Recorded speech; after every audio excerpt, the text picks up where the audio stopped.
What's going on, everybody? Welcome back to the channel. Today, we're going to talk about how to stop hating yourself. And really, there's only 3 criteria you need to pay attention to if you truly want to start loving who you are. Number 1, you have to direct your focus. Look, there's a universal law that extends through life to every single person that what you focus on is what you are going to receive. So if you start focusing on all of the negative things about you, and this is not about thinking positively, all right? I don't believe in just positive thinking. That's ridiculous. If it's raining outside, right, and you say there's no rain outside, there's no rain, there's no rain, there's no rain. If you walk outside, you're going to get wet. All right, you're living in a fantasy land. All right. Instead of that, if you want to think positively, it's about thinking positive about your situation and the opportunity that's there. It's acknowledging the reality that exists and saying, despite this reality, I can create a new one. It's raining outside, but I can go out in my car and I can drive somewhere until I find the sun. There you go. There's your solution. Acknowledge your reality and understand that there is a next step and there is a solution. See, sometimes our focus gets so locked into this belief that all we have is everything that exists right now, and that's all we're ever going to have in the future. And in reality, it's completely not true. Every next step that happens in your life is your decision, and you choose to act on those decisions. And by the way, deciding not to act is a decision. So if you're constantly focusing on what can go wrong for you, if you're constantly focusing on the areas that you lack, I'm not attractive, I'm not strong, I'm not financially stable, I'm not intelligent, I'm not clever, I'm not somebody people want to be around. Sometimes we get really bad with our focus, right? We start focusing on all of the things we've done wrong in the past. And that's great because that gives us such an awesome opportunity moving forward and a great belief in ourselves, right? No. What ends up happening is we start focusing on all of the reasons why we're not going to get the things we want in our lives. And the more that we spend time in that focal point, the more we start proving ourselves right because we're looking for it. Anything you focus on, your brain has to find. So if you start focusing on the question, why can't I get ahead in life? Why does all of this keep happening to me? The more you ask that question, your focus is going to get distracted and you're going to start focusing on the reasons why things aren't happening for you. And this leads to blame. Oh, it's not happening because you didn't take that job you should have taken 6 years ago. And because of that, your life has just spiraled out. And now nothing can ever be great because you missed out and you lost your opportunity. Ridiculous. Bull. Get out of here with that thinking. That's absurd, but it's what we do. And the more that you focus on these things, you focus on the things that you can no longer change, and you focus on the things about yourself that you do not like, you wish you could change, but you don't take action on those things, the worse you are going to feel. So to stop hating yourself, step number 1 is direct your focus. Start focusing on the things that you want in your life, not the things that you don't want. If you don't want to feel self-doubt all of the time, focus on confidence. How can you become more confident? What can you do to bring about more confidence in your daily life? How can you feel confident in your job and what you're doing? All of these things. Direct your focus to finding answers to those rather than asking yourself, why am I so weak-minded? Why do I have no self-doubt? Why don't I believe in myself? Instead of that, how can I believe in myself? It's asking a different question. It's changing your focus to focus on something that's going to give you what you want rather than keep you safe from the things that you don't want. So number 1, redirect your focus. Number 2 is your language. The language that you use to describe your life quite literally defines your life. So if every single day you are speaking in very negative, terrible language about yourself, I'm awful, I'm the worst, I'm so bad at this, I can never figure this out, I'm never going to win at this. The more that you start using language like that, the more your brain is listening to it and it's starting to believe it. And the more that you start believing these things about yourself, you start attaching it to your identity. So you start saying, I'm not smart. So that when you start struggling with something that you can't understand because it's brand new to you and you've never had any experience to it, and you're now starting to get frustrated because you don't know how to understand what you're reading. You don't understand the concepts of what you're learning. You're brand new and everything looks like a different language. You start to run back to that language pattern of saying, I'm so dumb. I'm so dumb, right? We say that, I'm so dumb. I'm so stupid. I'm an idiot.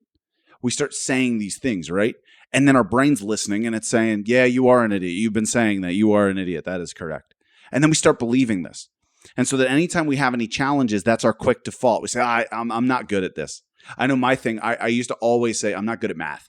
I'm not good at math. I'm a terrible math student. Guess what my worst class was in school? Math.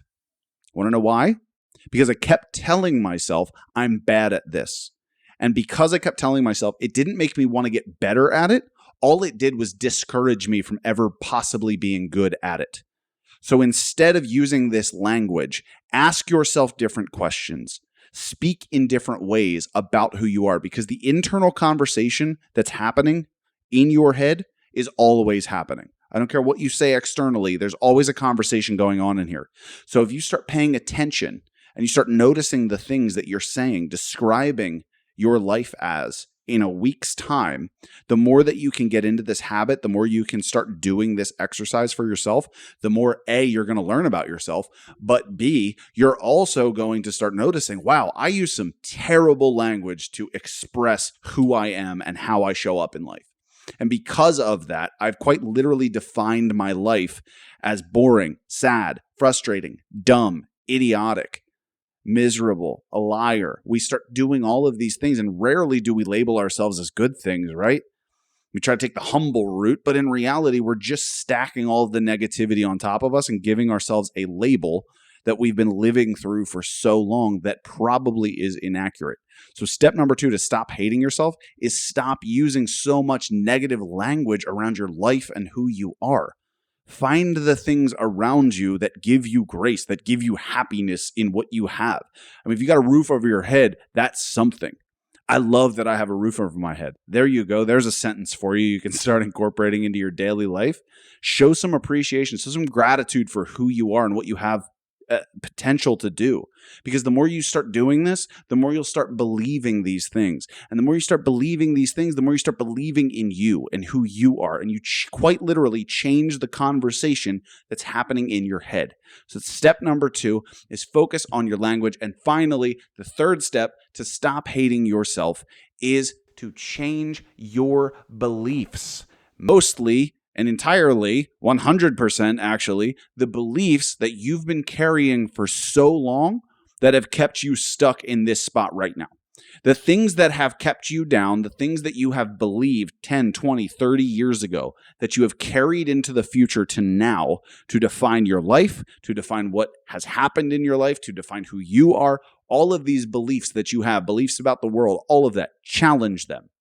Because I guarantee you there are beliefs that you are holding on to right now that need to die.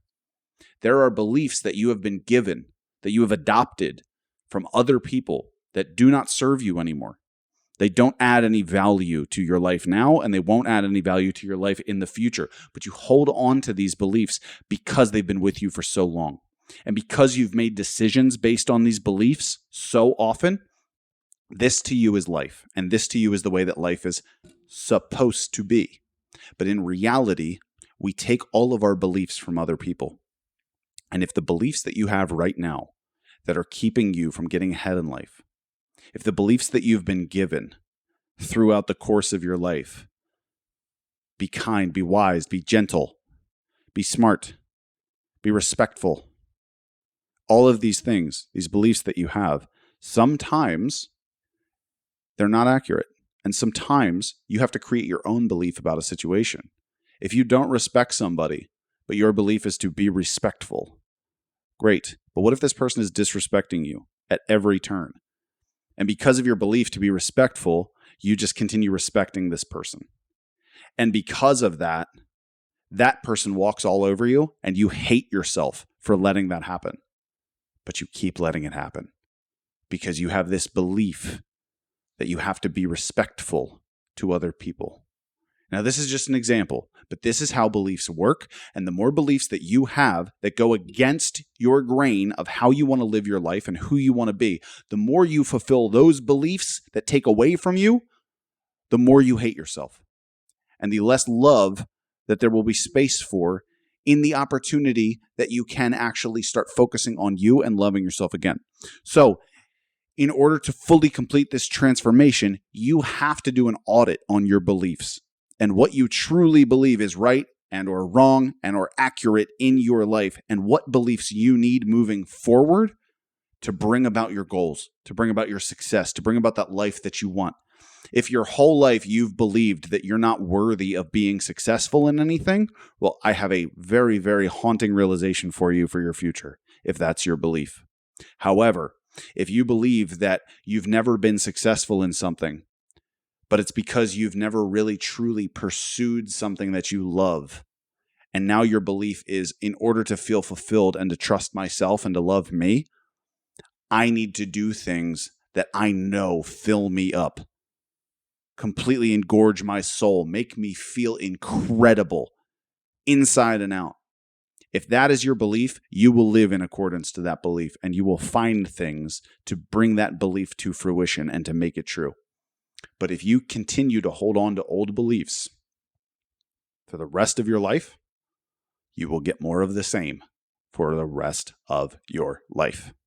So the 3 keys, recapping, to how to stop hating yourself. Number 1, change your focus. Number 2, change your language. And finally, number 3, adopt some better beliefs. Change those negative, limiting beliefs that are holding you back from being who you want to be, and start incorporating beliefs that truly fill you with inspiration and make you want to wake up with passion and do something with your life.